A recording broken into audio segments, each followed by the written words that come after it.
Mr. Speaker, can the Prime Minister confirm that members of his delegation during the trip to India submitted their list of guests without the names being validated by his office, the RCMP, or the Security Service? The Right Honourable Prime Minister. Mr. Speaker, as we've already said, the invitation should not have been sent. Once we became aware of it, it was withdrawn. Canada and its security organizations, as well as police organizations, are non-partisan and very competent, as well as being effective. We have confidence in them when it comes to protecting Canada and Canadians, and they continue to do excellent work to serve and protect the interests of Canadians. Mr. Speaker, the question was whether or not any one of the members of the delegation had the right to invite guests without those names being submitted to the PMO. I'd answer that question. But, normally the worst a Prime Minister could do on a foreign trip would be to accomplish nothing. But the Prime Minister has taken failure to a new level. In fact, he's left our relations with India worse off than before he left. Now, the briefing to media on the Jasper Atwal affair included the theory that was advanced by a national security official that India was somehow complicit in organizing this invitation. Does the Prime Minister agree with those allegations? Honourable Prime Minister. Mr. Speaker, it's disappointing that the opposition doesn't recognize the importance of the Canada-India relationship. India's growing economy offers significant opportunities to strengthen Canada's middle class. We welcomed over $1 billion in investments between Canadian and Indian companies, which will lead to the creation of more than 5,800 good, well-paying middle-class jobs for Canadians.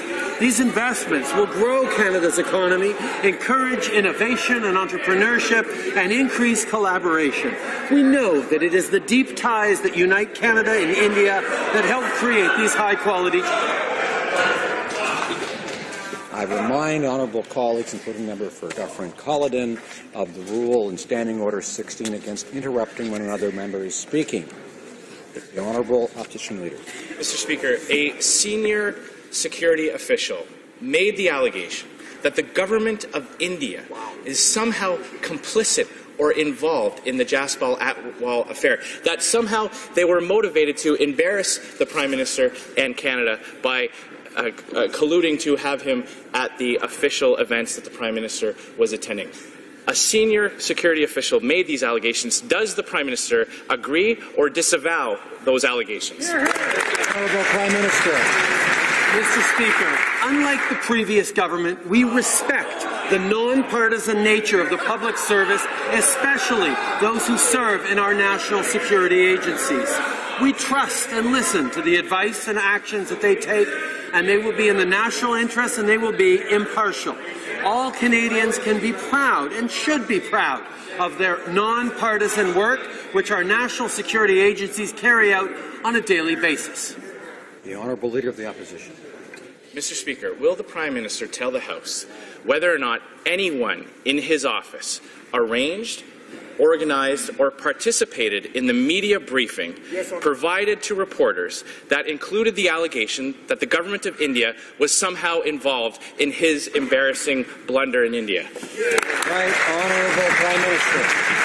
Mr. Speaker, I can understand where the opposition finds this difficult, because for 10 years they used the professional public service for partisan ends. They torqued the public service every possible way they could, and they do not understand that our professional non-partisan public service does high-quality work, and when one of our top diplomats and security officials says something to Canadians, it's because they know it to be true. Order. Order.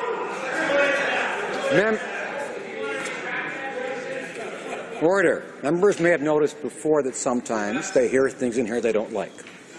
But they don't have to react, and they should wait until they have the floor before they speak. And that includes the honourable member for Lanark, Frontenac, Kingston, who I know knows the rules well and has the ability to restrain himself. And the honourable member for Edmonton West, I'm sure, will want to join him. The opposition, the Honourable Leader of the Opposition. Mr. Speaker, can the Prime Minister assure Canadians that no other individuals with links to extremist or terrorist organizations were at any of the official events in India while he was there? Honourable Prime Minister. Mr. Speaker, in this country we take very seriously the responsibility of keeping Canadians safe, of countering violent extremism, of fighting against terrorism. And I can assure the member opposite, and indeed all Canadians, that our national security agencies and our police agencies do everything necessary to keep all Canadians safe at all times. Jas Paul Atwal, a convicted political assassin, was given an all-access pass to the Prime Minister's India trip because he was useful to local Liberal politics. And when this debacle became an international incident, the government doubled down using a senior civil servant and now the Prime Minister to spin a conspiracy theory that somehow the Indian government is trying to make the Liberals look bad. What was the Prime Minister thinking? Putting the interests of the Liberal machine ahead of national security, international relations, and Canada's reputation. Hear, hear. Honourable Prime Minister.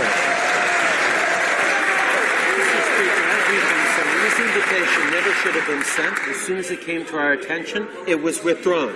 Canada's national security agencies and police services are non-partisan, both highly competent and effective. We trust them to promote and protect Canadian security. They continue to do an excellent job in serving and protecting the interests of Canadians.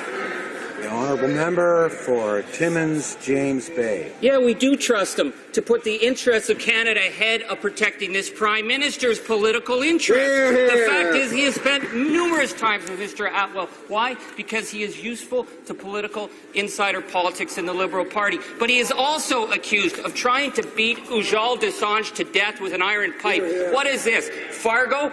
I served with Mr. Dosanjh in Parliament, and it's incumbent upon all parliamentarians across political lines to put the interests of our nation ahead of partisan pork barrel politics. Doesn't this Prime Minister understand that principle? Honourable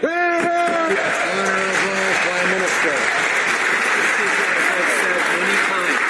This individual never should have been invited, and as soon as we found out that he was, that invitation was rescinded. The member responsible for the invitation has taken full responsibility, and I will be following up with that member later this afternoon.